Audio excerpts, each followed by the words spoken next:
Lesson 287. You are my goal, my Father, only you. Where would I go but heaven? What could be a substitute for happiness? What gift could I prefer before the peace of God? What treasure would I seek and find and keep that can compare with my identity? And would I rather live with fear than love? You are my goal, my Father. What but you could I desire to have? What way but that leads to you could I desire to walk? And what except the memory of you could signify to me the end of dreams and futile substitutions for the truth? You are my only goal. Your Son would be as you created him. And what way but this could I expect to recognize myself and be at one with my identity?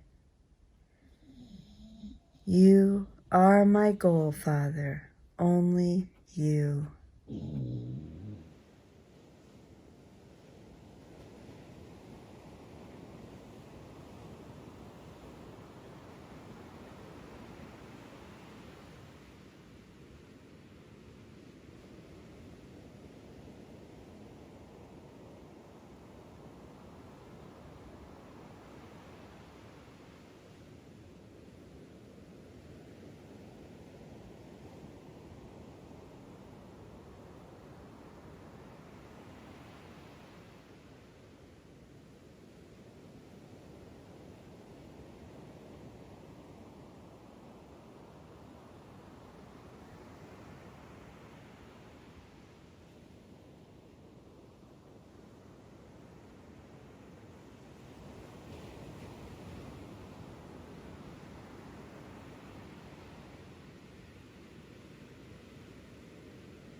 You are my goal, my Father, only you.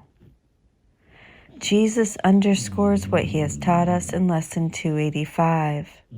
If God is our goal, then we must accept the means of forgiveness he has given us. As students of A Course in Miracles, the specific means include the Course itself. If we are therefore serious about reaching God, we must be serious about what will help us attain our goal. This means that when we hold thoughts of anger, judgment, and specialness, we are stating that God is not our goal, at least not right now. Thus, there is a method in the ego's madness. We do not get angry because of something external, for anger is a defense against the underlying thought of fear that says, if I go home to God, I will disappear. Recall that in the Manual for Teachers, Jesus talks about anger as the heavy curtain that quickly drops to cover the peace of God. If you fear this peace, you need only pick a fight with someone or with yourself by getting sick. The world is the most adept at supplying the innumerable opportunities for us.